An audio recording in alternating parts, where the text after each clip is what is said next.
vous obéirez à mes commandements. Et moi, je demanderai au Père de vous donner un autre défenseur de sa cause, afin qu'il reste pour toujours avec vous. C'est l'Esprit de vérité, celui que le monde est incapable de recevoir, parce qu'il ne le voit pas et ne le connaît pas. Mais vous, vous le connaissez, parce qu'il demeure avec vous et en vous. Quand je m'en irai, je ne vous laisserai pas seul, je reviendrai vers vous. Dans bien peu de temps, le monde ne me verra plus, mais vous, vous me verrez. Et parce que je vis, vous vivrez aussi. Quand ce jour viendra, vous saurez que je vis en mon Père et que vous êtes en moi, tout comme je suis en vous. Ceux qui acceptent mes commandements et qui les suivent sont ceux qui m'aiment. Mon Père aimera ceux qui m'aiment. Moi aussi je les aimerai et me montrerai à eux. Judas, non pas Judas Iscariote, lui dit: Seigneur, comment se fait-il que tu te montreras à nous et non pas au monde? Ceux qui m'aiment obéiront à ma parole. Mon Père les aimera, et mon Père et moi viendrons et nous vivrons avec eux. Ceux qui ne m'aiment pas ne suivront pas ma parole. Et la parole que vous avez reçue n'est pas mienne, elle vient du Père, celui qui m'a envoyé. Je dis tout cela pendant que je suis encore avec vous. Celui qui vient vous aider, l'Esprit Saint que le Père enverra en mon nom, vous enseignera tout et vous rappellera tout ce que je vous ai dit. La paix, c'est ce que je vous laisse. C'est ma paix personnelle que je vous donne. Je ne vous la donne pas à la manière du monde. Ne soyez ni inquiets ni troublés. N'ayez pas peur. Vous m'avez entendu dire, je m'en vais, mais je reviendrai vers vous. Si vous m'aimiez, vous seriez heureux que j'aille auprès du Père, parce qu'il est plus grand que moi. Je vous l'ai dit maintenant, avant que les choses n'arrivent, afin que lorsqu'elles arriveront, vous croyiez. Celui qui doit vous aider va venir, l'Esprit de vérité, et qui vient du Père. Je vous l'enverrai de la part du Père, et il témoignera pour moi. Et vous aussi, vous témoignerez pour moi, parce que vous avez été avec moi depuis le commencement. Je vous ai dit cela afin que vous n'abandonniez pas la foi. Vous serez expulsés des synagogues. Et le temps viendra où ceux qui vous tueront penseront qu'en faisant cela, ils servent Dieu. Les gens agiront ainsi avec vous, parce qu'ils n'auront connu ni le Père ni moi. Mais je vous dis cela pour que, lorsque le temps sera venu pour eux d'agir ainsi avec vous, vous vous souveniez que je vous l'avais dit. Je ne vous en ai pas parlé dès le commencement parce que j'étais avec vous, mais très bientôt je vais partir vers celui qui m'a envoyé. Pourtant aucun de vous ne me demande où je vais. Et maintenant que je vous l'ai dit, vos cœurs sont remplis de tristesse. Toutefois, en vérité, je vous l'ai dit, il vaut mieux pour vous que je m'en aille. Parce que si je ne pars pas, le défenseur ne viendra pas. Alors que si je m'en vais, je vous l'enverrai. Et quand il sera là, il prouvera à tous les êtres du monde qu'ils avaient tort à propos du péché, de la justice et du jugement de Dieu. Ils ont tort au sujet du péché parce qu'ils ne croient pas en moi. Ils ont tort au sujet de la justice parce que je m'en vais auprès du Père et qu'ils ne me verront jamais plus. Et ils ont tort au sujet du jugement parce que le prince de ce monde a déjà été jugé. J'ai encore beaucoup de choses à vous dire, mais vous ne pourriez pas les supporter maintenant. Quand toutefois l'Esprit sera venu, celui qui révèle la vérité sur Dieu, il vous conduira dans toute la vérité. Il ne parlera pas en son propre nom, mais il dira tout ce qu'il aura entendu et vous annoncera ce qui va arriver. Il me glorifiera parce qu'il prendra ce que je lui donnerai et vous l'annoncera. Tout ce que mon Père possède est à moi. C'est pourquoi j'ai dit que l'Esprit prendra ce que je lui donnerai et vous l'annoncera. Bonjour, bonsoir mes frères et sœurs. Avant de commencer la troisième partie du dogme de la Trinité sur le Saint-Esprit, nous allons prier le Père. Notre Père qui est aux cieux, que ton nom soit sanctifié, que ton règne vienne, que ta volonté soit faite sur la terre comme au ciel. Donne-nous ce jour notre pain, et pardonne-nous nos offenses, comme nous pardonnons aussi à ceux qui nous ont offensés. Ne nous laisse pas dans la tentation, mais préserve-nous du mal, car c'est à toi qu'appartient pour les siècles et les siècles le règne, la puissance et la gloire. Au nom de ton Fils Jésus-Christ, éclaire-nous par le Saint-Esprit sur cette étude biblique. Merci. Amen. Donc nous allons commencer cette étude biblique sur le Saint-Esprit, qui est, on va dire, assez délicat, parce qu'il y a beaucoup de chrétiens qui perçoivent mal le Saint-Esprit. Ils le perçoivent comme une troisième personne distincte, de façon trinitaire, quoi. Donc malheureusement, ça obscurcit la connaissance de Dieu. Donc je vais essayer d'éclaircir cela avec l'aide du Saint-Esprit. Et j'espère que vous serez éclairés et que vous comprendrez ce qu'est le Saint-Esprit. Alors commençons. Je vais essayer de résumer. Pour l'instant, donner un résumé du Saint-Esprit. Une image assez simple à retenir. Alors, en résumé, le Saint-Esprit est l'action de Dieu. Donc, l'action de Dieu, on a dit dans les vidéos précédentes que Dieu, c'est le Père plus le Fils. Voilà. Donc, le Saint-Esprit, c'est une partie de l'Esprit de Jésus et donc du Père également. Entre parenthèses, car l'Esprit de Jésus est en réalité la partie de l'Esprit du Père que ce dernier a octroyé à la conscience de Jésus pour que son Fils ait un corps spirituel. Ça, nous l'avions vu dans les vidéos précédentes. Donc, pour une compréhension facilitée, nous avions imagé dans les vidéos précédentes l'Esprit de Jésus comme la main droite du Père. Eh bien, le Saint-Esprit, on peut l'imaginer cette fois-ci comme les doigts de cette main droite. Tout simplement. Donc, les doigts de cette main droite, qui peut les actionner? Eh bien, le Fils, tout comme le Père. Voilà.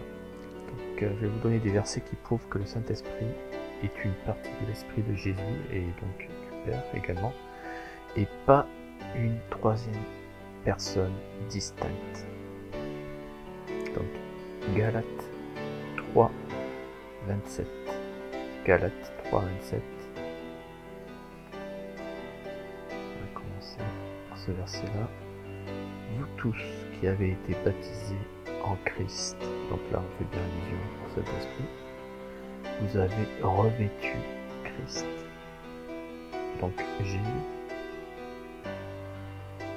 Voilà, la première déjà, le premier verset. Le deuxième verset, Philippiens 1, 19.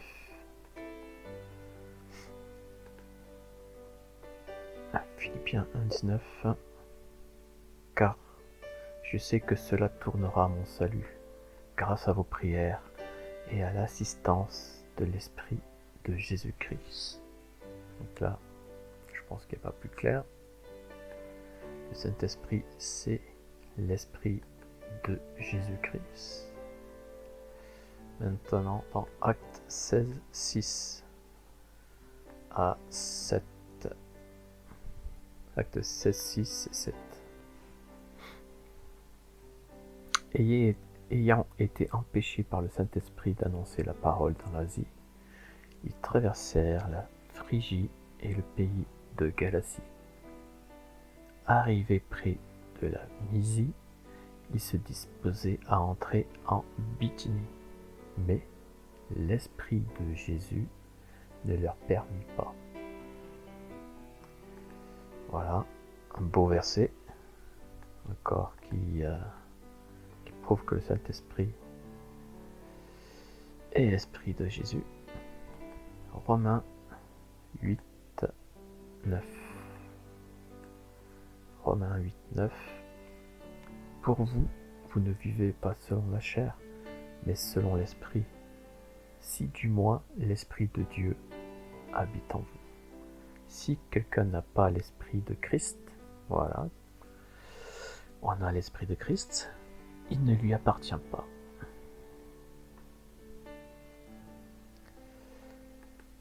Ensuite, 1 Pierre 1, 10.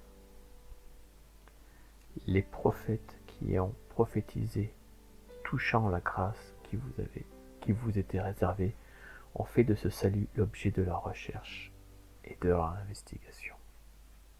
Voulant sonder l'époque et les circonstances marquées par l'Esprit de Christ qui était en eux et qui attestait d'avance les souffrances de Christ et la gloire dont elles seraient suivies. Donc là pareil.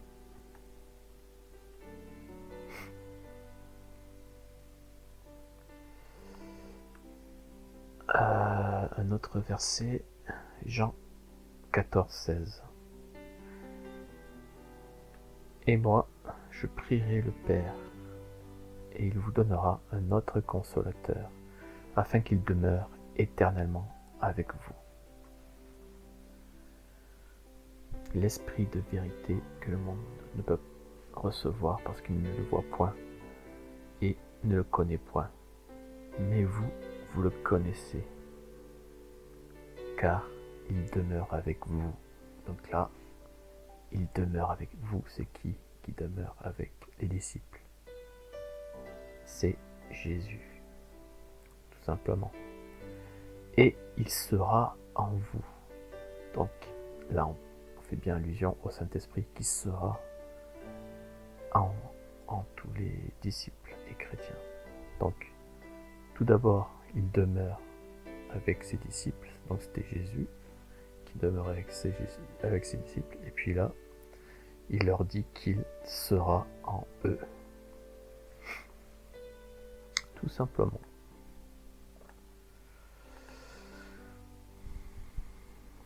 Donc le Saint-Esprit, qui est l'Esprit de Jésus, procède, donc provient, on peut remplacer le mot procède par provient, procède de Dieu le Père, qui en est la source.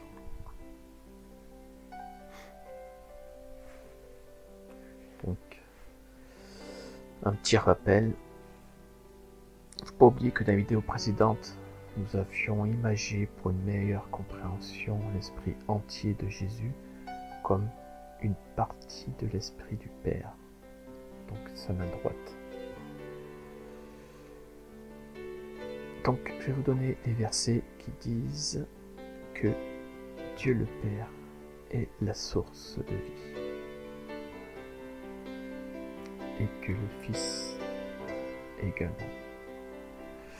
Donc Jean 5, 26. Car comme le Père a la vie en lui-même, il a aussi donné, donc là on voit bien que la source donne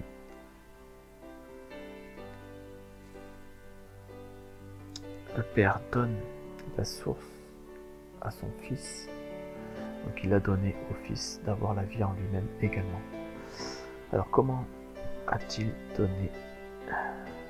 Pourquoi lui aussi est source de vie? Pourquoi le Fils est aussi source de vie? Tout simplement, le Fils, comme nous l'avions dit, le Fils est dans l'esprit du Père,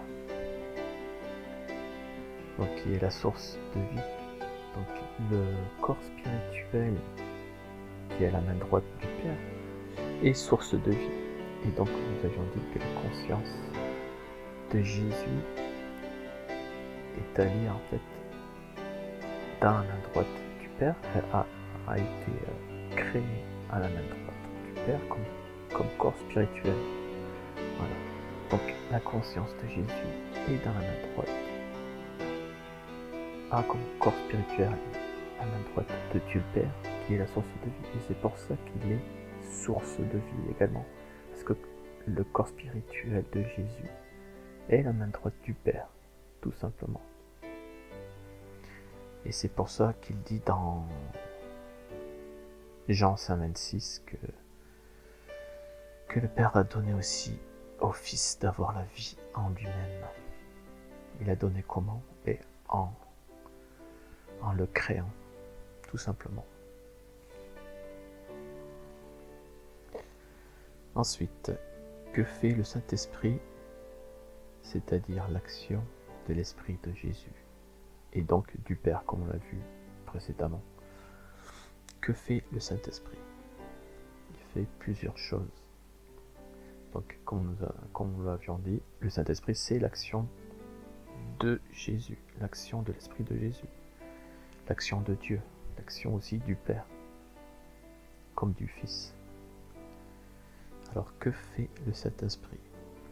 Donc, le Saint-Esprit nous aide et nous pousse à observer ses commandements.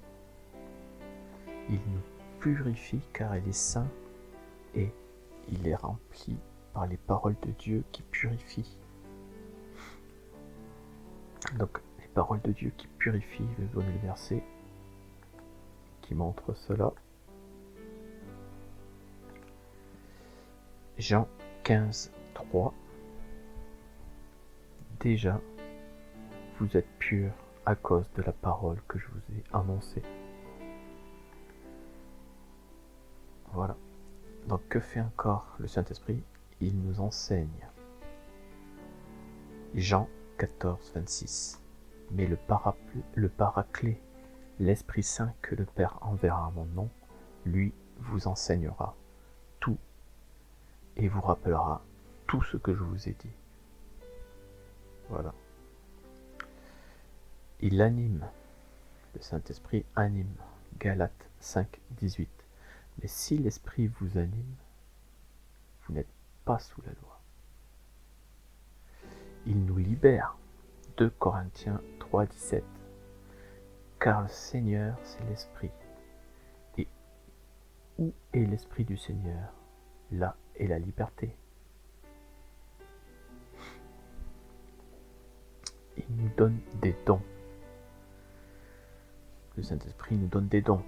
Donc les versets 1 Corinthiens 12, 4 à 1 Corinthiens 12, 11. Il y a certes diversité de dons spirituels, mais c'est le même esprit. Diversité de ministères, mais c'est le même Seigneur. Diversité d'opérations, mais c'est le même Dieu qui opère tout en tous. À chacun, la manifestation de l'esprit est donnée en vue du bien commun. À l'un, c'est un discours de sagesse qui est donné par l'esprit. À tel autre, un discours de science, selon le même esprit. À un autre, la foi, dans le même esprit. À tel autre, les dons de guérison, dans l'unique esprit. À tel autre, la puissance d'opérer des miracles. À tel autre, la prophétie. À tel autre, le discernement des esprits. À un autre, les diversités de langues. À tel autre, le don de les interpréter.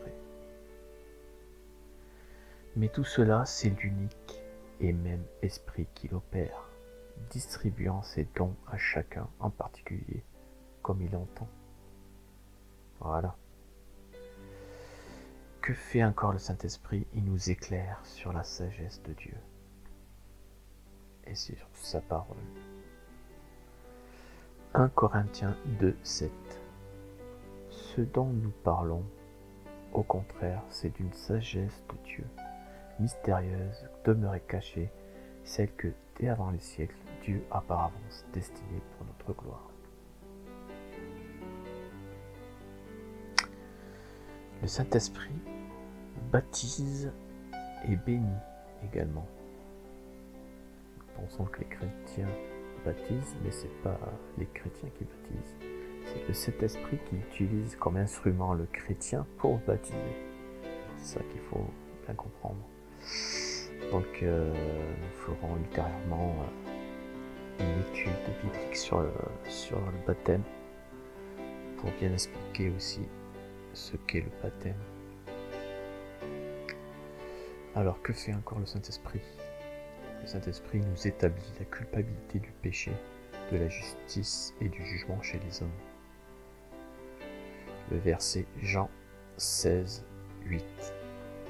Et lui, c'est-à-dire le Saint-Esprit, une fois venu, il établira la culpabilité du monde en fait de péché, en fait de justice et en fait de jugement.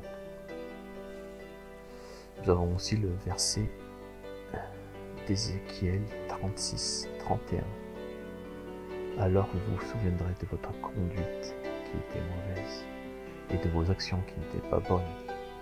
Vous vous prendrez vous-même en dégoût à cause de vos iniquités et de vos abominations.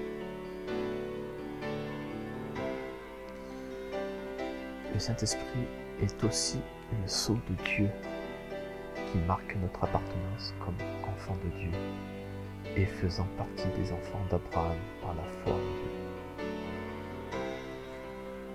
Éphésiens 4, 30. Ne contristez pas l'Esprit Saint de Dieu qui vous a marqué de son sceau dans le jour de la rédemption. Voilà. Que fait encore le Saint-Esprit? Le Saint-Esprit grave la loi dans nos cœurs. On peut le voir dans le verset Jérémie 31, 33. Jérémie 31, 33.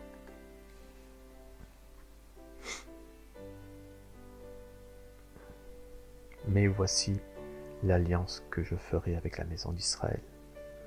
Après ces jours-là, dit l'Éternel, je mettrai ma loi au-dedans d'eux. Je l'écrirai dans leur cœur. Et je serai leur Dieu, et ils seront mon peuple. Voilà.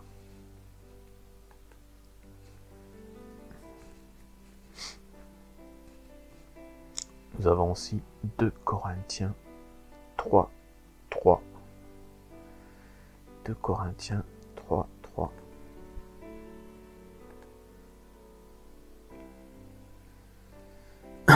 Vous êtes manifestement une lettre de Christ, écrite par notre ministère, non avec de l'encre, mais avec l'Esprit du Dieu vivant, non sur des tables de pierre, mais sur des tables de chair, sur les cœurs.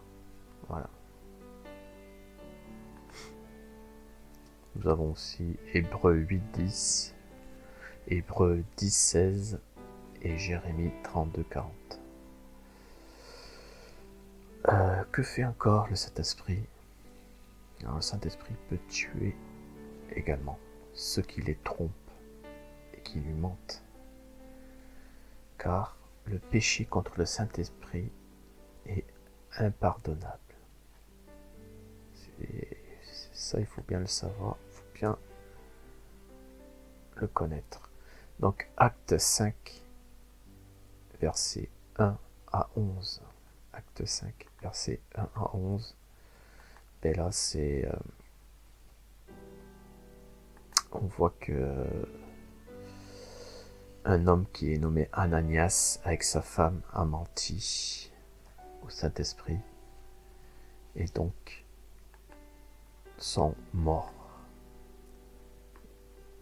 par le Saint-Esprit. Que fait encore le Saint-Esprit? Il rend le témoignage de Dieu. Jean 15, 26. Jean 15, 26. Quand sera venu le Consolateur, que je vous enverrai de la part du Père, l'Esprit de vérité qui vient du Père, il rendra témoignage de moi. Voilà. Il est esprit de vérité aussi, donc le Saint-Esprit. Dans Jean 16, 13, Jean 16, 13, on l'a vu aussi à Jean, nous l'avons vu aussi à Jean 15, 26, mais dans Jean 16, 13, Jésus le dit aussi, quand le Consolateur sera venu, l'Esprit de vérité, voilà, il vous conduira dans toute la vérité, car il ne parlera pas de lui-même, mais il il dira tout ce qu'il aura entendu et il vous annoncera les choses à venir. Voilà. Donc toutes les caractéristiques que j'ai citées précédemment, on peut voir qu'ils sont semblables à celles de Jésus. Car le Saint-Esprit, comme je vous l'ai dit, est l'Esprit de Jésus agissant. C'est Jésus qui agit par l'Esprit, tout simplement. Et quand je dis Jésus, bien sûr, c'est également le Père. Parce que Jésus est dans le Père. Autrefois, Jésus était le consolateur de ses disciples lorsqu'il était sur terre, mais il était limité par son corps physique. Mais à présent, il devient un autre consolateur, le Saint-Esprit, en donnant une partie de son esprit à l'intérieur de chaque chrétien qui a la foi en lui. Le Saint-Esprit qui procède, c'est-à-dire qui provient du Père, et dont on doit prendre soin comme une personne, doit être alimenté par les paroles de Dieu. C'est pour cela que Jésus personnifie le Saint-Esprit en disant « cet autre consolateur ». Car le Saint-Esprit qui était auprès des disciples, qui était Jésus, n'est plus sous la forme d'un homme, mais d'esprit, et en chacun des disciples.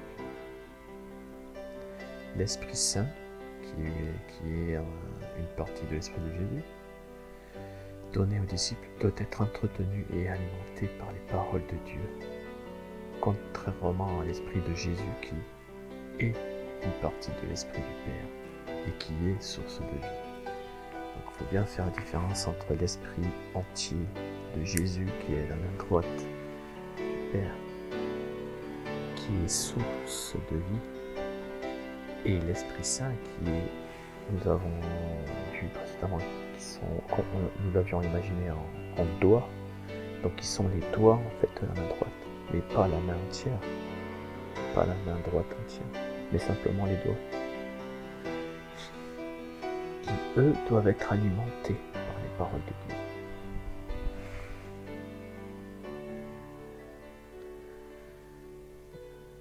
La réalisation de toute action divine du Père et du Fils sont faites par le Saint-Esprit.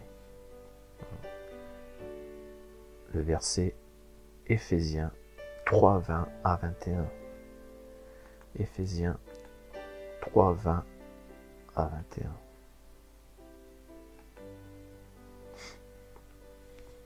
Alors, or, à celui qui peut faire par la puissance qui agit en nous, c'est-à-dire le Saint-Esprit. Alors celui qui peut faire, c'est Jésus et le Père. Donc on voit bien que là, Paul dit par la puissance qui agit en nous, donc de cet esprit, c'est-à-dire les doigts de Dieu, infiniment au-delà de tout ce que nous demandons ou pensons. Lui soit la gloire dans l'Église et en Jésus-Christ, dans toutes les générations, au siècle et des siècles. Amen. Donc le Père et le Fils sont la source des eaux de vie. Le Fils, comme on l'a vu précédemment, l'est parce qu'il est dans le Père. Voilà. Jérémie 2, 13. Car mon peuple a fait doublement mal. Ils m'ont abandonné, moi qui suis la source des eaux de vie. Entre parenthèses, Jésus est dans le Père qui est source de la parole de Dieu. Voilà. Donc, je reviens, car mon peuple a fait doublement mal et m'ont abandonné, moi qui suis la source des eaux de vie, pour se creuser des citernes crevassées qui ne retiennent point l'eau. Donc là, que dit Dieu? Il dit en fait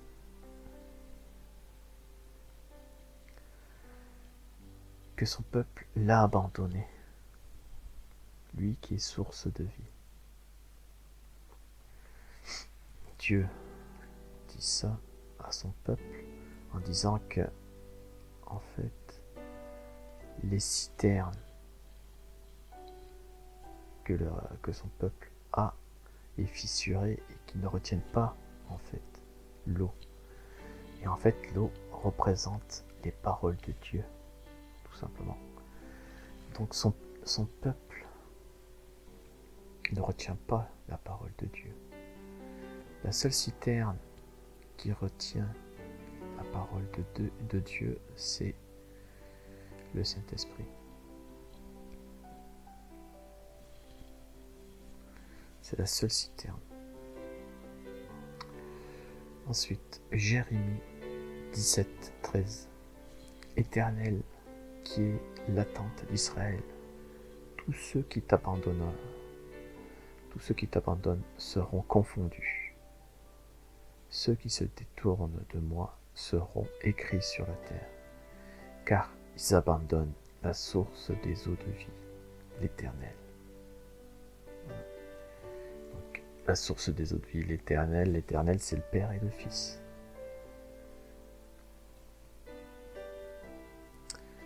Ensuite, Psaume 36, 10. Car la source de la vie est auprès de toi. C'est par ta lumière que nous voyons la lumière. Alors, qu'est-ce que veut dire ce psaume? Car la source de la vie, c'est-à-dire le Père, est auprès de toi, c'est-à-dire Jésus. C'est par ta lumière, c'est-à-dire la lumière de Jésus, que nous voyons la lumière. Et là, c'est la lumière du Père. Ce verset dit tout simplement que c'est seulement par Jésus que nous voyons le Père. Jean 4, 14. Mais celui qui boira de l'eau, c'est-à-dire la parole de Dieu, que je lui donnerai n'aura plus jamais soif, mais l'eau que je lui donnerai deviendra en lui une source d'eau qui jaillira en vie éternelle. Donc, que veut dire que je lui donnerai deviendra en lui une source d'eau? C'est-à-dire que les paroles de Dieu rempliront le Saint-Esprit, qui jaillira en vie éternelle, c'est-à-dire que le Saint-Esprit nous éclairera sur la connaissance du Père et du Fils. Jean 19, 34. Toutefois, un des soldats lui perça le côté avec une lance, et aussitôt il en sortit du sang et de l'eau. Alors le sang, qu'est-ce que le sang? Le sang, c'est celui qui permet de nous racheter de nos péchés et de recevoir la nouvelle alliance, c'est-à-dire le Saint-Esprit. Et l'eau, c'est la parole de Dieu. Jean 19, 35. Et celui qui l'a vu en a rendu témoignage, et son témoignage est véritable, et il sait qu'il dit vrai, afin que vous aussi vous croyez.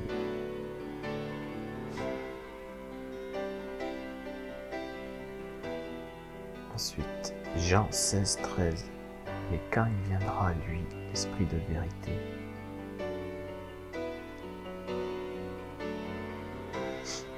donc l'Esprit de vérité, c'est le Saint-Esprit, qui est, comme nous l'avons dit, une partie de l'Esprit de Jésus. Et de façon imagée, c'est le doigt de la main droite du Père. Alors, quand il viendra, lui, l'Esprit de vérité, il vous introduira dans la vérité tout entière. Pourquoi dans la vérité tout entière? Parce qu'il sera éternellement avec nous, en nous.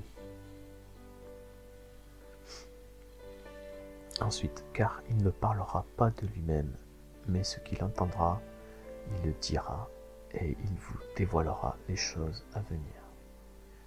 Donc on peut voir qu'il a les mêmes caractéristiques que Jésus étant homme. Dans Jean 12, 49, Jésus dit la même chose. Jean 12, 49.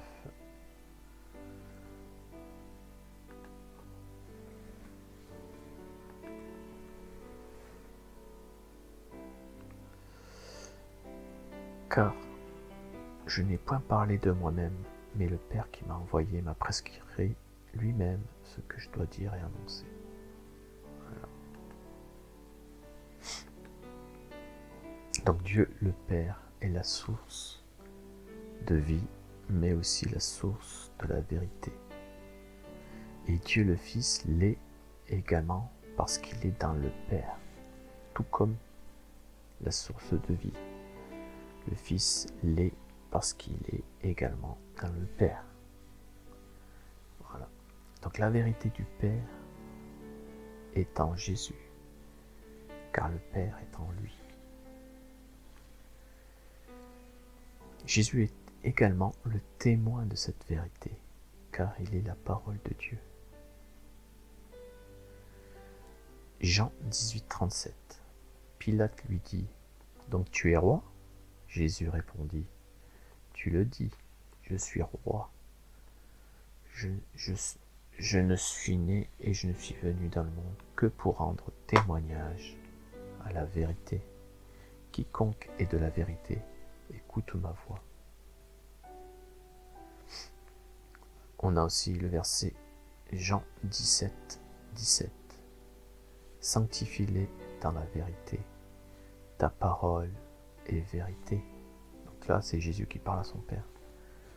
Ta parole est vérité. Donc c'est seulement Dieu le Père qui est l'origine et qui est source de la vérité. Et le Fils, bien sûr, parce qu'il est dans le Père, eh bien, en est rempli.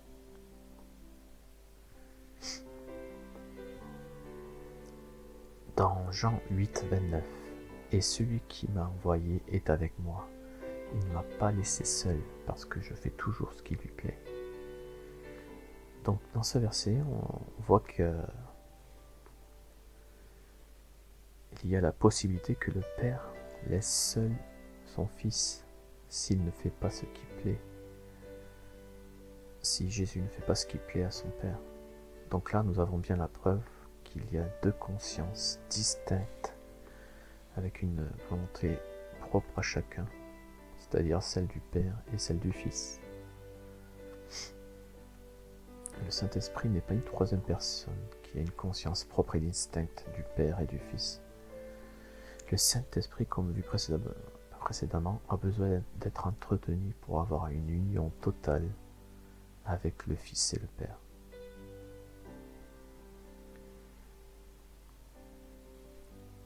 Le Saint-Esprit se remplit et se nourrit par les paroles de Dieu, mais il se vide aussi par les péchés, ou si on l'abandonne ou l'on délaisse le Saint-Esprit. Il peut également disparaître si nous refusons les deux piliers du Saint-Esprit qui sont la repentance et la foi en Jésus, où découleront leurs œuvres. Maintenant, je vais vous donner les versets où on voit que le Saint-Esprit peut se remplir. Éphésiens 5, 18. Éphésiens 5, 18, 19. Entretenez-vous par des psaumes, par des hymnes et par des cantiques spirituels, chantant et célébrant de tout votre cœur les louanges du Seigneur. Donc, on peut voir qu'on peut remplir le Saint-Esprit par ces psaumes, par ces hymnes, par des cantiques spirituels.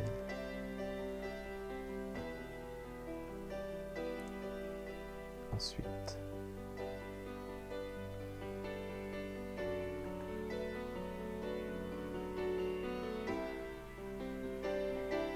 ne vous enivrez pas de vin, c'est la débauche, soyez au contraire remplis de l'esprit. Donc là, c'est Éphésiens 5, 18. Donc on peut être rempli du Saint-Esprit. Éphésiens 5, 18. Actes 6, 3. C'est pourquoi, frères, choisissez parmi vous cet homme de qui l'on rende un bon témoignage, qui soit plein d'Esprit Saint et de sagesse, que nous chargerons de cet enfant. Michée 3:8. Michée 3:8. Mais moi je suis rempli de force, de l'Esprit de l'Éternel. Je suis rempli de justice et de vigueur pour faire connaître à Jacob son crime et à Israël son péché.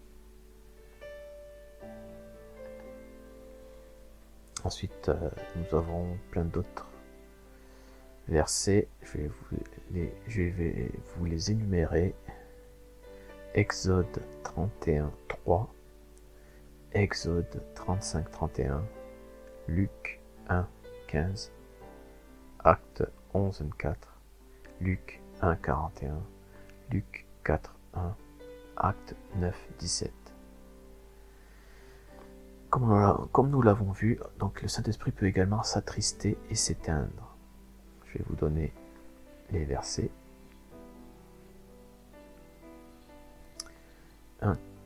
1 Thessaloniciens 5:19. N'éteignez pas l'esprit. Voilà. Éphésiens 4:30. Éphésiens 4:30. N'attristez pas le Saint-Esprit de Dieu, par lequel vous avez été scellés pour le jour de la rédemption. Ensuite, nous avons Ésaïe 63:10. Ésaïe 63:10. Mais ils ont été rebelles, ils ont attristé son Esprit Saint, et il est devenu leur ennemi. Il a combattu contre eux. Et nous avons Psaume 106:33.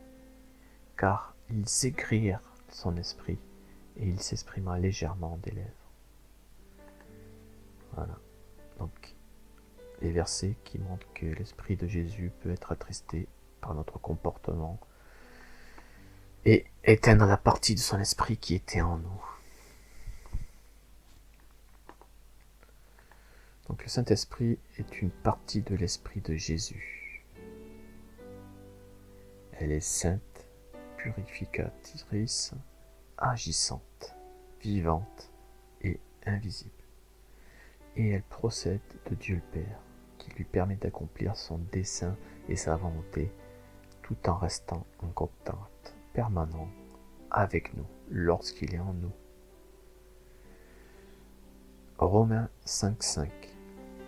Et l'espérance ne déçoit point, parce que l'amour de Dieu a été répandu dans nos cœurs par le Saint-Esprit qui nous fut donné. Romains 8:26. Pareillement, l'Esprit vient au secours de notre faiblesse, car nous ne savons que demander pour prier comme il faut. Mais l'Esprit lui-même intercède pour nous en des gémissements ineffables. Romains 8:27.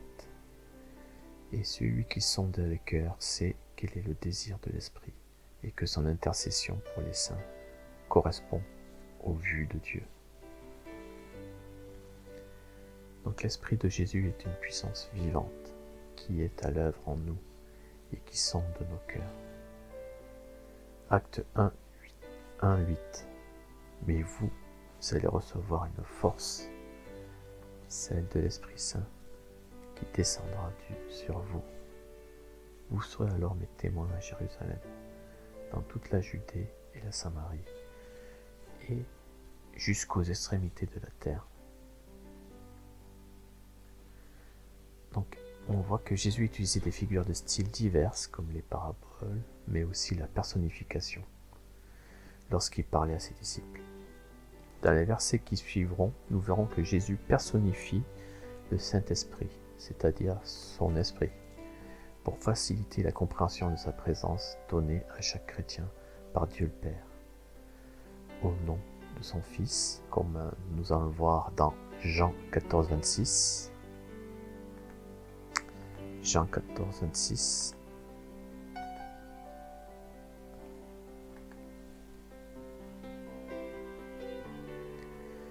Mais le Consolateur, l'Esprit Saint que le Père enverra en mon nom, vous enseignera toutes choses et vous rappellera tout ce que je vous ai dit.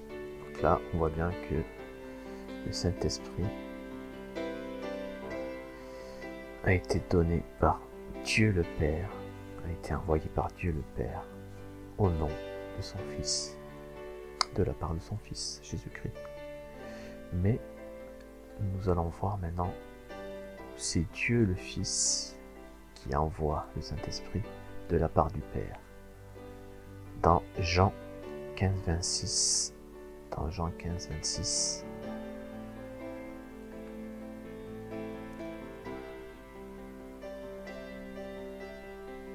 quand sera venu le Consolateur, que je vous enverrai de la part du Père. Donc là, on voit bien que c'est Jésus qui envoie, que je vous enverrai de la part du Père, l'Esprit de vérité qui vient du Père. Il rendra témoignage de moi. On a aussi Luc 24, 49. Et voici, j'enverrai sur vous. Donc là, c'est bien Jésus qui envoie le Saint-Esprit. J'enverrai sur vous ce que mon Père a promis. Mais vous, restez dans la vie jusqu'à ce que vous soyez revêtus de la puissance d'en haut. Voilà. Donc, est-ce que là, Jésus se contredit? Une fois, c'est le Père qui envoie le Saint-Esprit, et l'autre fois, c'est Jésus qui envoie le Saint-Esprit. Eh bien non, il ne se contredit pas. Comme je vous ai dit auparavant, la main droite de Dieu le Père, c'est aussi le Fils. Donc si le Fils, c'est-à-dire la main droite du Père, envoie le Saint-Esprit, le Père l'envoie également, le Saint-Esprit, parce que c'est sa main droite. Donc, en fait, ou l'un ou l'autre, en fait, envoie, c'est les deux qui envoient, en fait, le Saint-Esprit. Mais bon, comme on l'a dit, lorsque c'est Jésus qui envoie, c'est le Père également qui l'envoie. Et là, et également, lorsque le Père envoie, c'est le Fils aussi qui l'envoie. Maintenant, je vais vous donner les versets où Jésus personnifie le Saint-Esprit. De Jean 14, 16 à Jean 14, 20. Et je prierai le Père, et il vous donnera un autre paraclet, pour qu'il soit avec vous à jamais. L'Esprit de vérité, que le monde ne peut pas recevoir, parce qu'il ne le voit pas, ni ne le reconnaît. Vous, vous le connaissez, parce qu'il demeure auprès de vous, et sera en vous. Donc là, on voit bien qu'ici, il fait référence à lui-même. Donc il n'y a pas de doute que le paraclet est Jésus, et pas une troisième personne distincte. Donc auprès de vous, donc Jésus, qui était auprès de ses disciples, et sera en vous. Donc le Saint-Esprit sera en eux. Donc Jésus sera en eux. Voilà.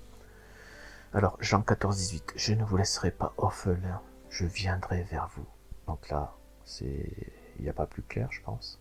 Je viendrai vers vous. Jésus-Christ viendra vers vous, le Saint-Esprit.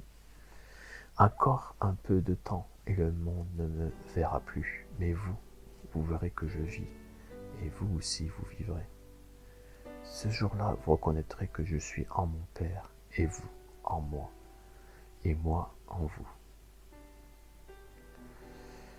Donc, on va voir un autre verset où l'on voit que le Saint-Esprit est le Père et le Fils. Jean 14, 23. Jésus lui répondit, si quelqu'un m'aime, il gardera ma parole, et mon Père l'aimera, et nous viendrons vers lui. Donc le Saint-Esprit. Donc là, comme je l'ai dit auparavant, c'est le Père et le Fils. Et nous ferons une demeure chez lui. Donc, dans le corps du chrétien. Cependant, on peut voir que Jésus est obligé d'aller vers le Père pour envoyer son Saint-Esprit vers nous. Jean 16, 7. Cependant, je vous dis la vérité, c'est votre intérêt que je parte, car si je ne pars pas, le Paraclet ne viendra pas vers vous. mais si je pars, je vous l'enverrai. Donc Jésus doit d'abord faire une intercession auprès du Père pour ensuite revenir sur terre et nous envoyer son Saint-Esprit. Jean 20, 17. Jésus lui dit, ne me touche pas car je ne suis pas encore monté vers le Père, mais va trouver mes frères et dis-leur, je monte vers mon Père et votre Père, vers mon Dieu et votre Dieu. Et donc après son intercession auprès du Père, Jésus revient vers nous pour nous donner le Saint-Esprit. Dans Jean 20, 22. Ayant dit cela, il souffla sur eux et leur dit, recevez l'Esprit Saint. Voilà. Donc l'Esprit Saint n'est pas une troisième personne distincte, c'est une partie de l'Esprit du Fils, c'est-à-dire de Jésus, qui est lui-même une partie de l'Esprit du Père. De plus, pour Jésus, la vie éternelle est de connaître lui, le Fils et son Père. Mais il ne parle pas du Saint-Esprit. Pourquoi? Si c'est une personne aussi distincte que le Père. Pourquoi il ne parle pas de... Il aurait-il oublié? Non, le Fils n'oublie pas. C'est parce que le Fils et le Père est Dieu. Et c'est Dieu qui envoie le Saint-Esprit, la puissance, les doigts de Dieu, tout simplement. Donc, Dieu, c'est le Père et le Fils. Voilà. Le Saint-Esprit, c'est seulement les doigts du Père et du Fils. C'est ça qu'il faut avoir en tête. Il y a deux consciences, le Père et le Fils. Jean 17, 3.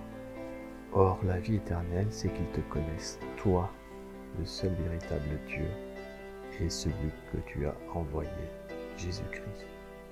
Point. Il n'y a pas « et le Saint-Esprit ».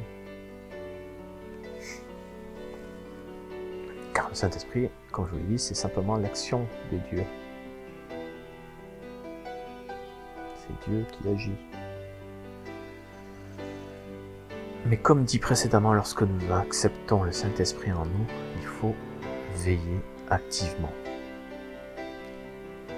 C'est pas tout de l'avoir, mais il faut veiller activement. Pas passivement, mais activement. C'est-à-dire entretenir le Saint-Esprit afin de se tenir prêt et se préparer à la venue de Jésus-Christ lorsqu'il viendra nous enlever. Donc je parlerai de l'enlèvement des chrétiens dans une autre étude biblique. Pour l'instant, revenons au Saint-Esprit. Donc, je vais vous donner des versets. Des versets où on a une parabole du Saint-Esprit. Donc dans Matthieu 24, 42 jusqu'à Matthieu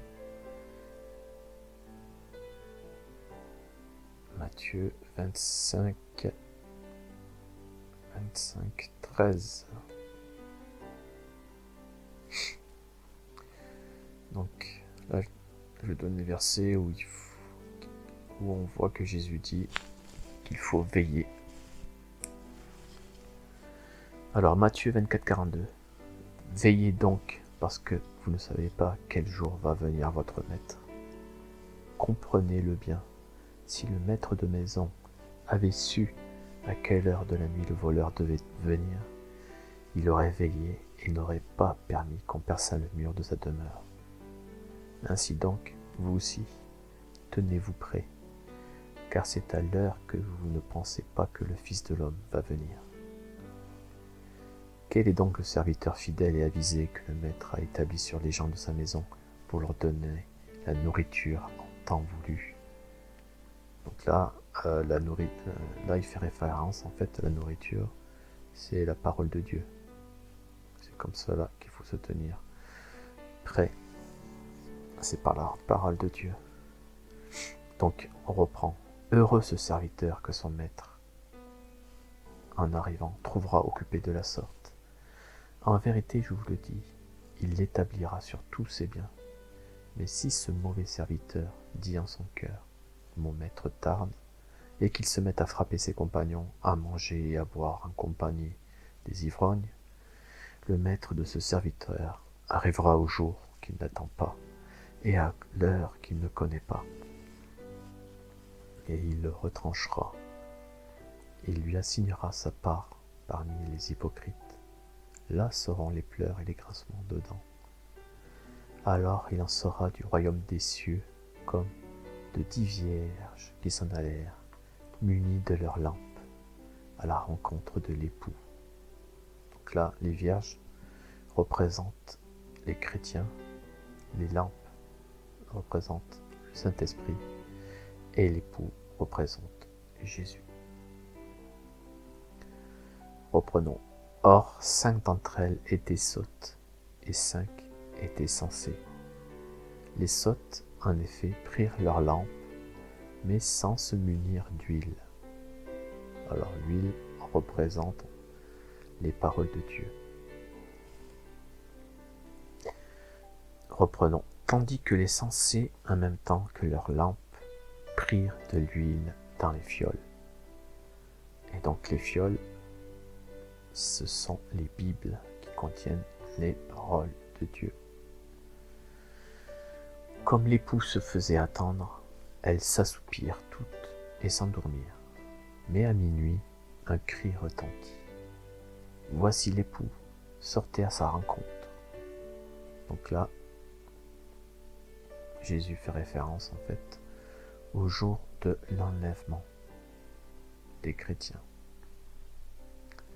Alors toutes ces vierges se réveillèrent et apprêtèrent leurs lampes.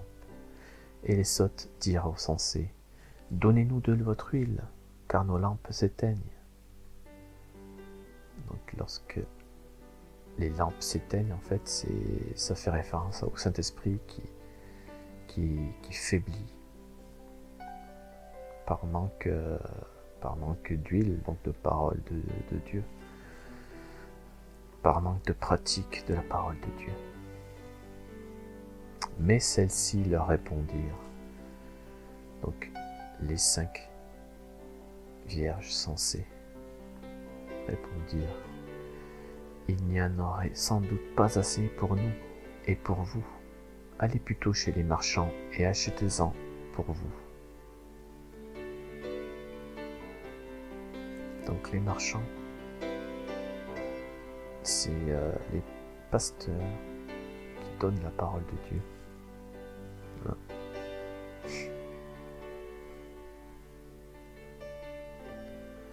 Elles étaient parties en acheter quand arriva l'époux. Celles qui étaient prêtes entrèrent avec lui dans la salle des noces, et la porte se referma. Donc là, on voit bien que seuls les chrétiens prêts seront enlevés. Finalement, les autres vierges arrivèrent et dirent, « Seigneur, Seigneur, ouvre-nous !» Donc les autres chrétiens, malheureusement qui n'étaient pas prêts, ne seront pas enlevés. Mais ils pourront tout de même s'affirmer dans la foi et rencontrer Jésus lors de sa venue sur terre, lorsque Jésus descendra sur le mont des Oliviers. Mais malheureusement, ces chrétiens-là devront traverser la grande tribulation qui durera 7 ans en année juive. Reprenons. Mais il répondit, donc Jésus répond, « En vérité, je vous le dis, je ne vous connais pas. » Alors pourquoi il dit « je ne le connais pas » ? Parce que les vierges sottes ne le connaissent pas non plus. Parce qu'ils ne pratiquent pas la parole de Dieu. S'ils pratiqueraient la parole de Dieu, c'est-à-dire s'ils chercheraient à connaître Dieu par la Bible, ils connaîtraient Dieu. Et donc comme ils ne pratiquent pas la parole de Dieu, et ils ne cherchent pas à le connaître, Jésus dit tout simplement que lui non plus ne les connaît pas, alors qu'il les connaît, mais il dit la faute en fait que les chrétiens, le manque de connaissances, il leur dit que c'est par manque de connaissances qu'ils ne vont pas avec les autres chrétiens en fait, tout simplement. Veillez donc, car vous ne savez ni le jour ni l'heure. Donc, le Saint-Esprit est ici représenté par un contenant qui est une lampe et qui a pour but de nous éclairer sur la connaissance du Père et du Fils. Pour ceux qui pensent que la personnification du Saint-Esprit prouve qu'il y a une troisième personne distincte du Père et du Fils, nous avons là, sur cet exemple-là, sur cette parabole, le Saint-Esprit qui est représenté par un objet, qui est la lampe. Voilà. Donc, il faut nourrir la partie du Saint-Esprit de Jésus, c'est-à-dire la lampe, qui est en nous. Par quoi? Par la parole de Dieu, c'est-à-dire l'huile. Mais cela peut être aussi des psaumes, des hymnes, des cantiques spirituels. Ça aussi, ça entretient le Saint-Esprit. Donc, Éphésiens 5, 19. Éphésiens 5, 19, je vous l'ai dit déjà, je pense. Je vous ai donné Éphésiens 5, 19. Entretenez-vous par des psaumes, par des hymnes et par des cantiques spirituels, chantant et célébrant de tout votre cœur les louanges du Seigneur. Donc là, c'est une façon aussi d'entretenir le Saint-Esprit. Afin que le Saint-Esprit nous éclaire sur le chemin étroit qui mène à la vie éternelle, qui est la connaissance du Père et du Fils. Donc le Saint-Esprit qui est en nous sera rempli par la parole de Dieu, mais peut se vider également. Comment il peut se vider? Le Saint-Esprit s'éteint par les péchés, mais se ravive tout de suite après par la repentance et la foi et les paroles du Christ. Donc je remercie aux serviteurs fidèles et avisés, c'est-à-dire les pasteurs, les frères qui enseignent, qui alimentent par les paroles de la Bible notre Saint-Esprit, en attendant que le Christ arrive et nous enlève avec lui dans les royaumes des cieux. Ces serviteurs fidèles et avisés sont tous des chrétiens qui persistent dans ces qualités-là. Donc la foi, la repentance, la parole de Dieu. Donc la foi nous unit avec Jésus, et ce dernier nous permet d'entrer, si notre Saint-Esprit n'est pas éteint, vers le chemin étroit de la vie éternelle. Jésus nous donne un grand conseil: nourrissez votre Saint-Esprit de l'huile de la parole de Dieu par le biais de la fiole, c'est-à-dire la Bible, qui est remplie de cette huile, pour ne pas qu'il s'éteigne. Le seul moyen de raviver le feu du Saint-Esprit, c'est de veiller à l'alimenter souvent des paroles de Dieu inscrites dans la Bible, afin de nous permettre de connaître le Père et son Fils Jésus-Christ, pour être prêts lors de sa venue, car seul le Père sait quand il arrivera.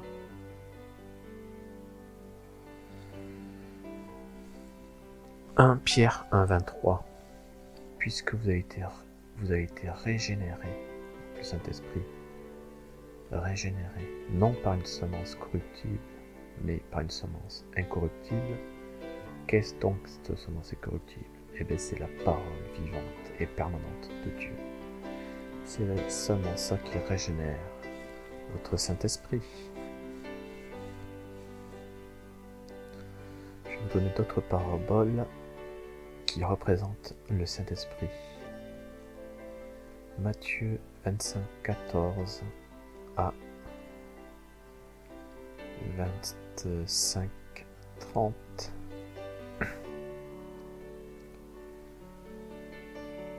C'est comme un homme qui, partant en voyage, appela ses serviteurs et leur remit sa fortune. Donc, là, la fortune, c'est quoi? C'est le Saint-Esprit, remis par Dieu aux chrétiens. À l'un, il donna 5 talents, 2 à un autre, un seul à un troisième, à chacun selon ses capacités, et puis il partit. Aussitôt. Celui qui avait reçu les 5 talents alla les faire produire et en gagna 5 autres. De même, celui qui en avait reçu 2 en gagna 2 autres. Mais celui qui n'en avait reçu qu'un s'en alla faire un trou en terre et enfouit l'argent de son maître, c'est-à-dire le talent.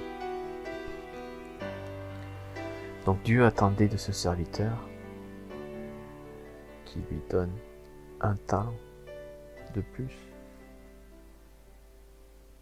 Il n'attendait pas qu'il donne plus de talent que les autres serviteurs, mais même pas un talent. Ce serviteur lui donne à Dieu.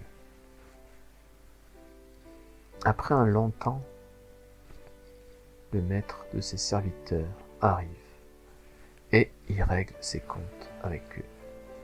Celui qui avait reçu les 5 talents s'avança et présenta 5 autres talents. « Seigneur, dit-il, tu m'as remis 5 talents, et voici 5 autres talents que j'ai gagnés. »« C'est bien un serviteur bon et fidèle, lui dit son maître. En peu de choses tu as été fidèle, sur beaucoup je t'établirai. Entre dans la joie de ton Seigneur. » Donc là on peut voir que, bien que c'est un serviteur qui n'a pas été parfait en fidélité, Dieu nous demande d'être fidèles, mais parfois nous pouvons bien entendu perdre pied, être tentés, malheureusement, et c'est là qu'il faut se repentir pour revenir sur la voie de Jésus. Et donc là, le maître dit, en peu de choses tu as été fidèle. Donc il n'a pas été fidèle, mais il a dû revenir à la fidélité. Voilà. Donc quand il est revenu, il était fidèle. Sur beaucoup de choses, il l'établit. Entre dans la joie de ton Seigneur. Donc même s'il n'a pas été fidèle, on va dire constamment, on voit bien que ce serviteur, ce chrétien, a produit quand même des fruits avec le Saint-Esprit. Voilà, il a produit des fruits. Et donc, il mérite d'entrer dans la joie de son Seigneur. Vint ensuite celui qui avait reçu 2 talents. « Seigneur, dit-il, tu m'as remis 2 talents. Voici 2 autres talents que j'ai gagnés. » C'est bien un serviteur bon et fidèle, lui dit son maître. En peu de choses tu as été fidèle. Donc là, on voit là aussi, en peu de choses il a été fidèle. Mais lorsqu'il va le voir, il voit qu'il est fidèle. Voilà. À des moments, peut-être qu'il n'était pas fidèle, mais lorsqu'il est venu le voir, il voyait qu'il était fidèle. Donc sur beaucoup je t'établirai, entre dans la joie de ton Seigneur. Voilà. Ensuite vint enfin celui qui détenait un seul talent. Seigneur, dit-il, j'ai appris à te connaître pour un homme âpre au gain. C'est-à-dire âpre au gain, c'est-à-dire qui ne cherche pas le gain. Tu moissonnes où tu n'as point semé, et tu ramasses où tu n'as rien répandu. Aussi, pris de peur, je suis allé enfouir ton talent dans la terre. Le voici, tu as ton bien. Donc là, on voit bien que il lui a rien donné, il a fait aucun fruit de son Saint-Esprit. Au contraire, il l'a abandonné et délaissé dans un trou de terre.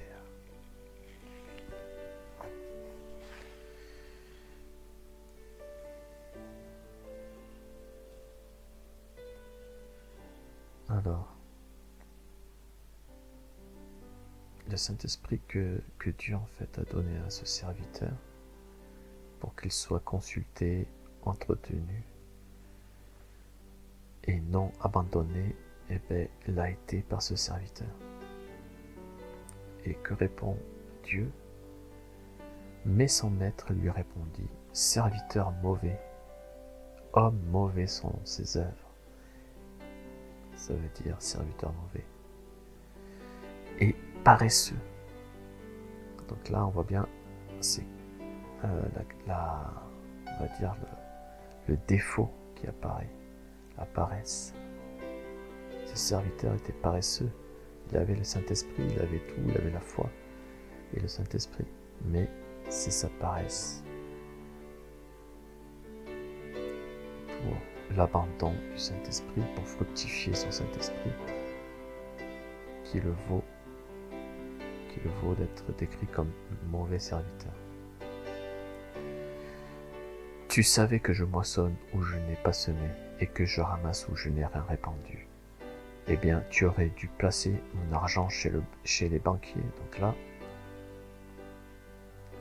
Dieu est en train de lui dire en fait que le Saint-Esprit qu'il lui a donné, au lieu de l'oublier et de le laisser abandonné, délaissé, eh bien il aurait dû aller voir les pasteurs pour le faire fructifier à des banquiers. Donc là, les banquiers, c'est les pasteurs qui fait fructifier le Saint-Esprit par la parole de Dieu, tout simplement. Et à mon retour, j'aurai recouvré mon bien avec un intérêt. Donc à son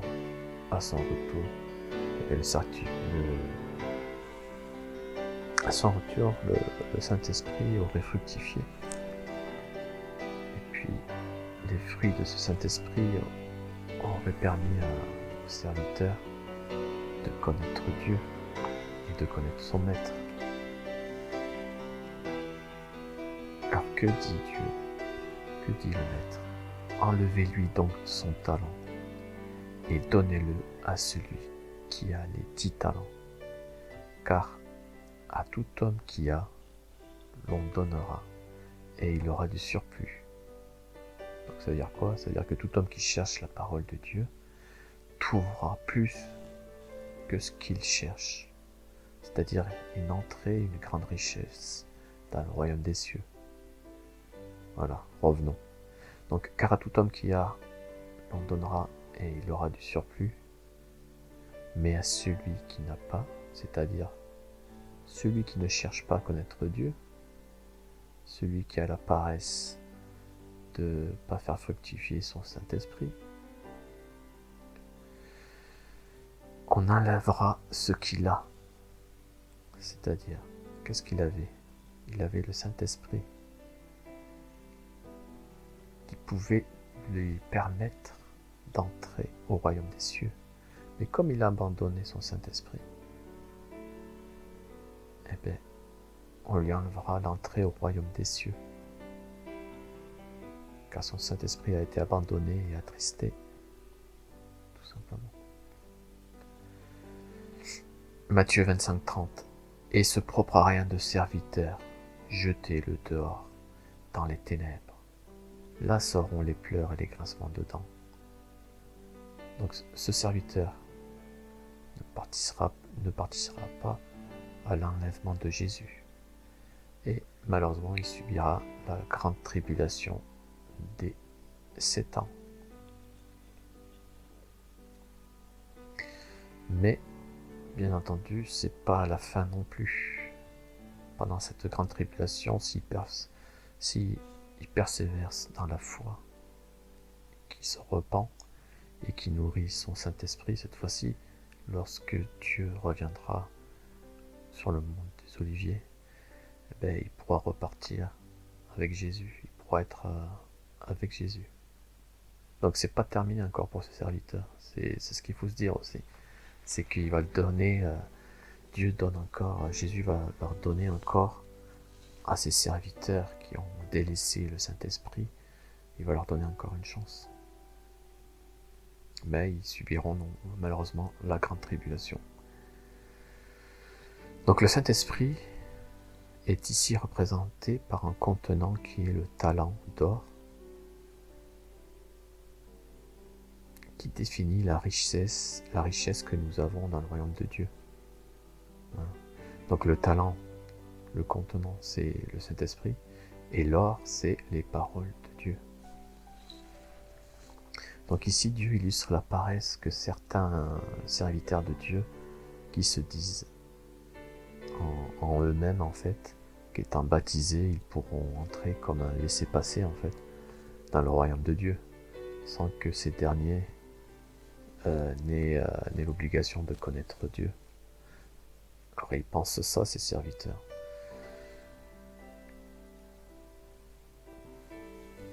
Malheureusement, c'est pas comme ça que ça se passe. Donc c'est par la peur de perdre le Saint-Esprit qui a animé ce serviteur.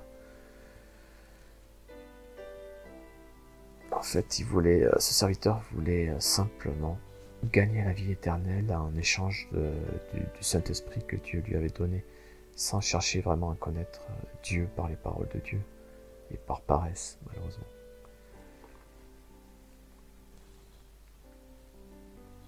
Donc on a une autre parabole en fait qui est similaire à la parabole de Matthieu 25, 14 à 25, 30. C'est la parabole de Luc 19, 11 à 27. Donc c'est à peu près, elle est similaire, donc les mots sont pas les mêmes, mais c'est une autre parabole, on va dire, qui illustre le Saint-Esprit. Donc dans ces paraboles, Jésus explique qu'il ne faut pas seulement garder le Saint-Esprit et se dire en son cœur « Je suis baptisé et j'ai l'Esprit Saint. Je suis prêt pour l'enlèvement par Jésus vers la vie éternelle. » Détrompons-nous parce que il nous laissera dans les ténèbres si on pense ça. C'est-à-dire dans la grande tribulation. Mais Jésus il nous explique par contre que le Saint-Esprit qui nous a été remis, on en est responsable et qu'il faut le faire grandir par les paroles de Dieu pour qu'il puisse à son tour faire grandir le Saint-Esprit des autres frères et sœurs. Il faut s'en occuper et le Saint-Esprit, si on s'en occupe avec les paroles de Dieu, se remplira et puis nous aidera à passer à l'âge adulte spirituellement et nous aider à la compréhension des paroles de Dieu inscrites dans la Bible. En d'autres termes, un Saint-Esprit à l'apogée de sa grandeur est capable de faire grandir un autre Saint-Esprit d'un frère grâce à la parole de Dieu. Jésus nous dit également que ce frère doit chercher à se faire aider par des frères qui ont un grand Saint-Esprit pour faire grandir le sien avec eux, mais pas rester sans rien faire et le mettre de côté pour le garder dans le même état, comme dans Matthieu 25, 27.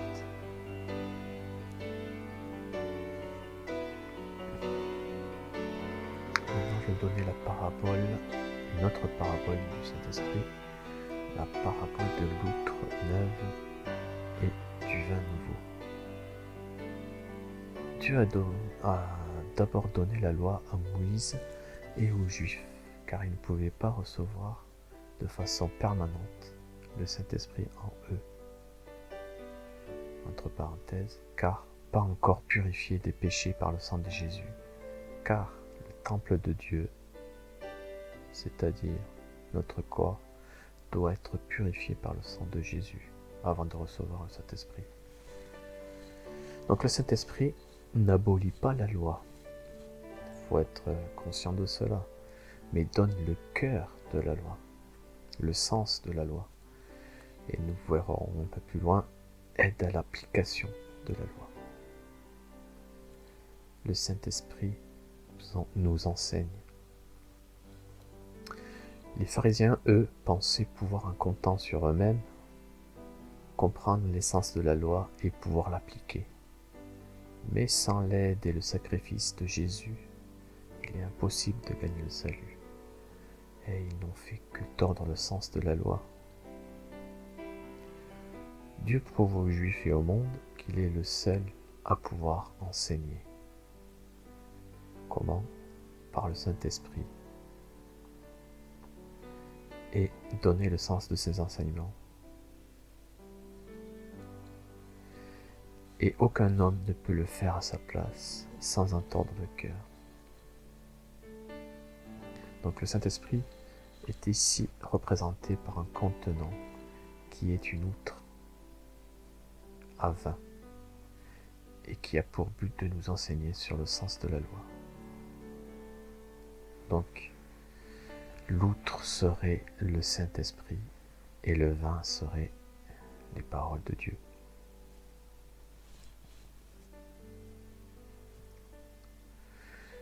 Luc 5, 36 jusqu'à Luc 5, 39. Il leur dit aussi une parabole. Personne ne déchire d'un habit neuf un morceau pour le mettre à un vieil habit, car il déchire l'habit neuf, et le morceau qu'il en a pris n'est pas assorti au vieux. Et personne ne met du vin nouveau dans de vieilles outres. Alors, qu'est-ce que cela veut dire? Personne ne met du vin nouveau dans de vieilles outres. Le vin, comme on l'a dit, c'est les paroles de Dieu. Donc le vin nouveau sont les paroles de Dieu, mais enseignées par le Saint-Esprit. Voilà. Et que sont les vieilles outres? Les vieilles outres, c'est en fait les hommes qui reçoivent les paroles de Dieu, mais seulement par l'enseignement des hommes et pas du Saint-Esprit, et qui ne sont pas encore nés de nouveau, et donc qui n'ont pas encore eu le baptême de Jésus pour recevoir le Saint-Esprit. Donc personne ne met du vin nouveau dans de vieilles outres. Donc on ne met pas en fait les paroles de Dieu enseignées par le Saint-Esprit, on ne le dit pas à des pharisiens qui ont eu l'enseignement de la parole de Dieu seulement fait par les hommes. C'est ça que ça veut dire. Autrement, je continue le verset, autrement, le vin nouveau fait rompre les outres. Il se répand et les outres sont perdues. Donc là, Jésus est en train de dire que la parole de Dieu enseignée par le Saint-Esprit fait rompre les outres, c'est-à-dire les hommes, les pharisiens qui reçoivent cet enseignement de la parole de Dieu par le Saint-Esprit, eh bien, ils n'arrivent pas à le recevoir et ils ne comprennent pas et ils sont perdus. Voilà. Car ces pharisiens, le seul vin qu'ils arrivent en fait à apprendre, c'est les paroles de Dieu, mais enseignées par les hommes, mais pas le vin nouveau, qui est la parole de Dieu enseignée par le Saint-Esprit. Continuons. Mais il faut mettre le vin nouveau, donc la parole de Jésus enseignée par le Saint-Esprit, dans des outres neuves. Alors, que sont les outres neuves? Eh bien, c'est ceux qui sont baptisés, les personnes, les chrétiens qui sont baptisés du Saint-Esprit et qui sont nés de nouveau. Il y a seulement eux qui peuvent recevoir ce vin nouveau. Et donc cette compréhension de la parole de Jésus par le Saint-Esprit. Continuons. Et personne, après avoir bu du vin vieux, ne veut du nouveau, car il dit le vieux est bon. Donc là, on est en train de dire que les pharisiens, après avoir goûté à l'enseignement de la parole de Dieu fait par les hommes, eh bien, ils le trouvent bon et ils ne veulent pas de nouvelles compréhensions de la parole de Dieu, celle qui vient du Saint-Esprit. Ils veulent rester dans la parole de Dieu enseignée par les hommes, tout simplement. Alors, le vin vieux est la loi, le commandement de Dieu. Il est, comme je vous l'ai dit, la parole de Dieu enseignée par les hommes seulement. Et le vin nouveau, comme je vous l'ai dit, est la parole de Dieu enseignant selon l'Esprit Saint.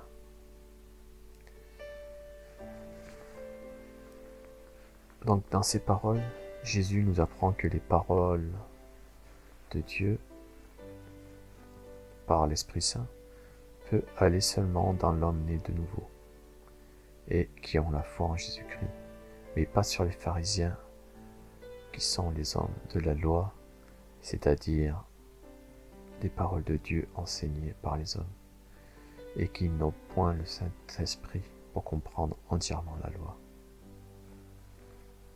De plus, Jésus ajoute que les personnes qui vivent sous la coupe de la loi, de la chair et des œuvres ne veulent pas vivre sous la grâce du Saint-Esprit, qui nous donne une meilleure interprétation de la loi, car ils pensent qu'il ne peut avoir une meilleure compréhension de la loi que par la leur, c'est-à-dire par la loi, par la parole de Dieu enseignée par les hommes. Ce qui est faux.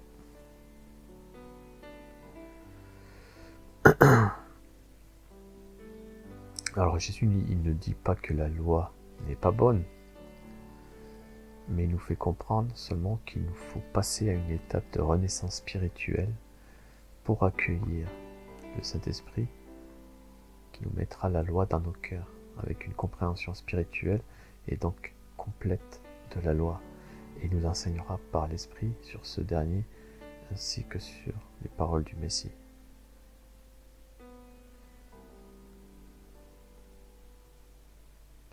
Alors, qu'est-ce que naître de nouveau? Donc, je vais vous donner les versets de Jean 3, 1 à Jean 3, 5. Mais il y eut un homme d'entre les pharisiens, nommé Nicodème, un chef des Juifs, qui vint, lui, auprès de Jésus, de nuit, et lui dit, « Rabbi, nous savons que tu es un docteur venu de Dieu, car personne ne peut faire ces miracles que tu fais si Dieu n'est avec lui. » Jésus lui répondit, « En vérité, je te le dis, si un homme ne naît de nouveau, il ne peut avoir le royaume de Dieu. » Nicodème lui dit, « Comment un homme peut-il naître quand il est vieux? Peut-il rentrer dans le sein de sa mère et naître ?» Jésus répondit, « En vérité, je te le dis, si un homme ne naît d'eau et d'esprit, il ne peut entrer dans le royaume de Dieu. » Alors, qu'est-ce que naître d'eau? Donc l'eau, ça peut avoir plusieurs significations, c'est-à-dire le baptême d'eau, c'est la repentance. La repentance, c'est la foi. Donc ceux qui n'ont pas la repentance et la foi en Jésus, et les paroles de Dieu, parce que l'eau symbolise aussi les paroles de Dieu, ne peuvent pas aller dans le royaume de Dieu. Et s'ils ne sont pas aussi nés d'esprit, donc du Saint-Esprit, s'ils ne sont pas baptisés du Saint-Esprit, ils ne pourront pas non plus aller dans le royaume de Dieu. Voilà ce que ça veut dire. Il ne faut pas rester avec une compréhension de la loi seulement de façon littérale comme les pharisiens, mais comprendre la loi avec l'aide de l'Esprit Saint, car c'est par ce seul moyen que la loi est complète et accomplie surtout. Parce que comme on l'a dit, comme Jésus a dit dans Matthieu 5,17, ne croyez pas que je sois venu pour abolir la loi ou les prophètes. Je suis venu non pour abolir, mais pour accomplir. Voilà. Maintenant, je vais vous parler du blasphème contre le Saint-Esprit. Donc, le blasphème contre le Saint-Esprit. Matthieu 12, 31 à 32. Aussi, je vous le dis, tout péché et blasphème sera remis aux hommes, mais le blasphème contre l'Esprit ne sera pas remis. Et quiconque aura dit une parole contre le Fils de l'homme, cela lui sera remis. Mais quiconque aura parlé contre l'Esprit Saint, cela ne lui sera remis ni en ce monde, ni dans l'autre. Alors, dans le verset 32, le Fils de l'homme, c'est qui? C'est Jésus qui fait les œuvres de Dieu non reconnues par les hommes. Donc, si quiconque a une parole contre le Fils de l'homme, Jésus dit qu'il lui sera remis, donc il lui sera pardonné s'il se repent. Pourquoi? Parce que par ignorance, parce qu'il ne reconnaît pas l'œuvre de Jésus, il n'a pas reconnu. Donc il n'a pas de preuve qu'il est le Fils de Dieu. Donc par ignorance, il lui sera remis. Mais par contre, lorsque, comme nous l'avons dit, l'Esprit Saint, c'est quoi? C'est l'action de Jésus, l'action de l'Esprit de Dieu. Donc c'est l'œuvre de Dieu qui est reconnue comme divine. Donc là, par contre, si on blasphème en sachant que c'est une œuvre de Dieu, là par contre, il ne lui sera pas pardonné, ni en ce monde, ni dans l'autre, tout simplement. Donc la personne qui blasphème contre Jésus-Christ, alors que le Saint-Esprit lui prouve par son action divine que Jésus-Christ est le Fils de Dieu, et bien là, il ne lui sera pas pardonné. Et c'est différent, comme on l'a vu un peu plus haut, de Jésus-Christ en tant que Fils d'homme, et Fils d'homme en ayant en fait ses œuvres non reconnues par les hommes, comme divines.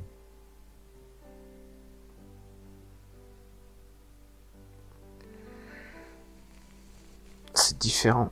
C'est Jésus-Christ en fait dont la divinité de son action n'est pas portée à la connaissance de la personne qui blasphémateuse, qui ignore qu'elle s'oppose à Dieu.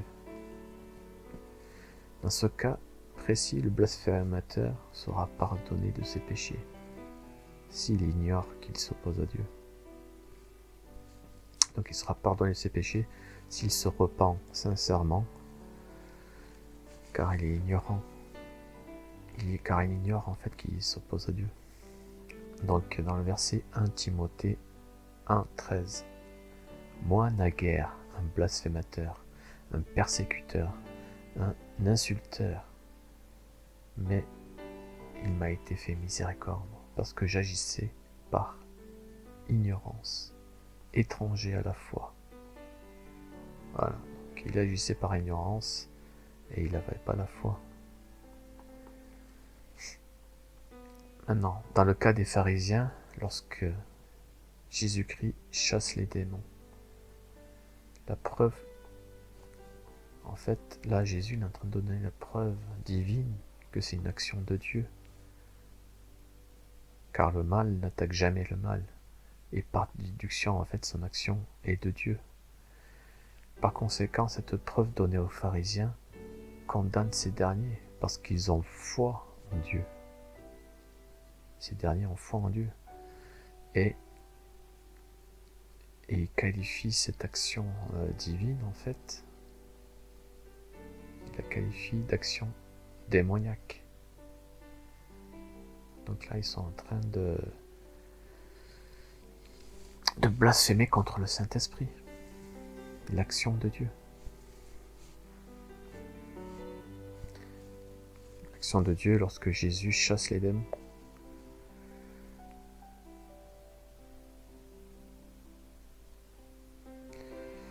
Nous avons d'autres blasphèmes.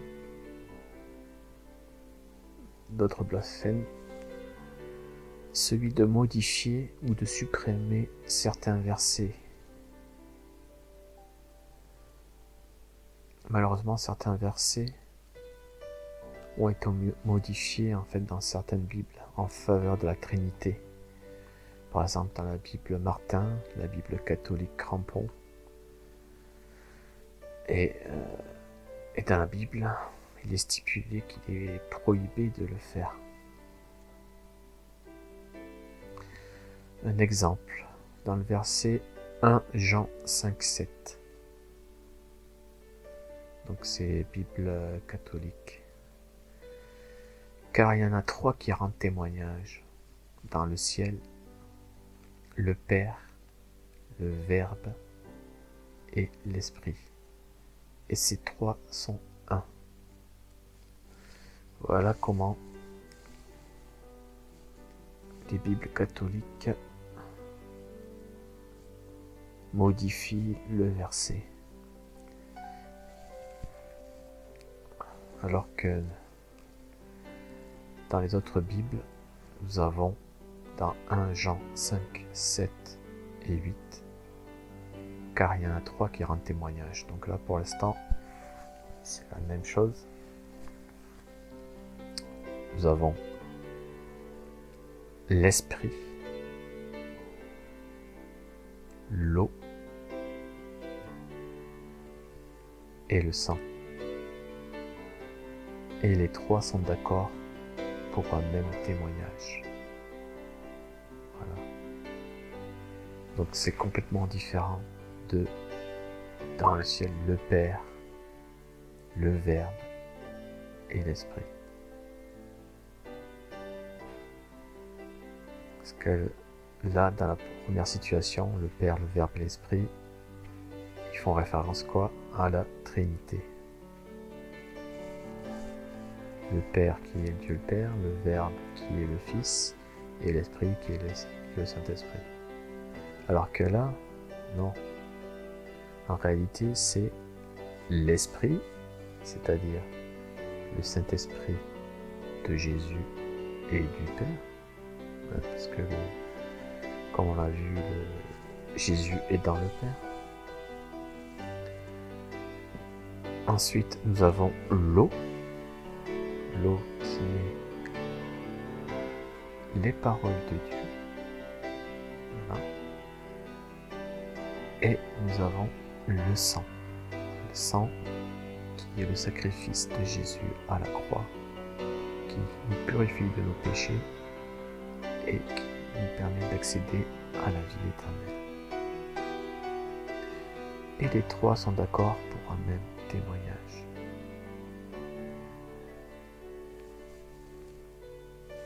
Et ce témoignage, c'est quoi? C'est que lorsque Jésus est en nous, le Saint-Esprit en nous, il nous permet d'accéder à la vie éternelle par ces 3 choses. Par son Saint-Esprit, l'Esprit, par l'eau, les paroles de Dieu, qui nous permet de connaître le Père et le Fils, et nous donner la vie éternelle, et le sang, c'est-à-dire le sacrifice de Jésus qui nous purifie de nos péchés, et qui, du coup, nous permet d'avoir le Saint-Esprit et de pouvoir accéder à la vie éternelle. Donc l'Esprit, comme je vous ai dit, c'était l'Esprit du Père et du Fils, par le Saint-Esprit. On a l'eau, la parole de Dieu, qui est une eau pure, qui nous purifie et qui alimente notre Saint-Esprit. Et le sang, qui est le sang sacrifié par Jésus pour acheter les péchés du monde et pour nous purifier, pour qu'on puisse recevoir le Saint-Esprit. Et les 3 sont en un, c'est-à-dire en Jésus.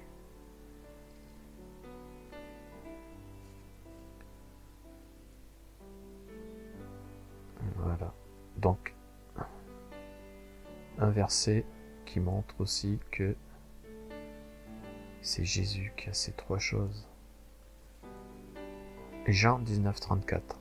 Toutefois, un des soldats lui perça le côté avec une lance, et aussitôt il en sortit du sang et de l'eau.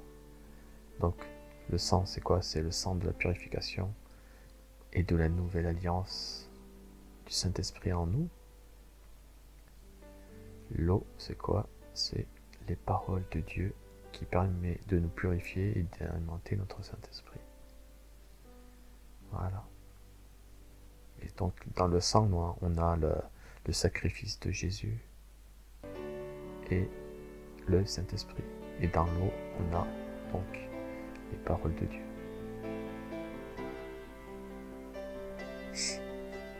Tout simplement.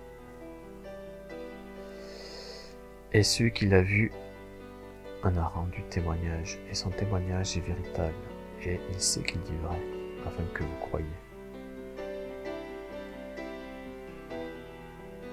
Donc, comme je l'ai dit précédemment, la Bible nous met en garde sur sur cette falsification des versets.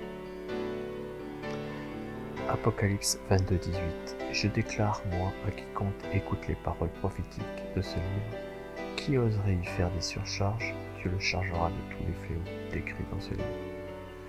Et qui oserait retrancher aux paroles de ce livre prophétique, Dieu retranchera son lot de l'arbre de vie et de la cité sainte décrits dans ce livre. Donc, la vision de la Trinité obscurcit la connaissance du Père et du Fils et nous ralentit malheureusement sur le chemin de la vie éternelle, c'est-à-dire sur la connaissance du Père et du Fils. Donc maintenant que je vous ai donné l'étude biblique sur le Saint-Esprit, eh bien, si vous avez des commentaires ou quoi que ce soit à faire, à me dire, à poser des questions, s'il y a des choses qui n'ont pas été assez claires, c'est avec plaisir que j'y répondrai. Et donc pour la prochaine étude biblique, ça sera sur la vie éternelle, c'est-à-dire comment accéder à la vie éternelle par la foi, la repentance. Donc la foi, qu'est-ce que la foi? Qu'est-ce que la repentance? Voilà. Et puis voilà. Donc je vous laisse. Ça fait un peu long comme étude, mais c'est assez compliqué de condenser tout ça.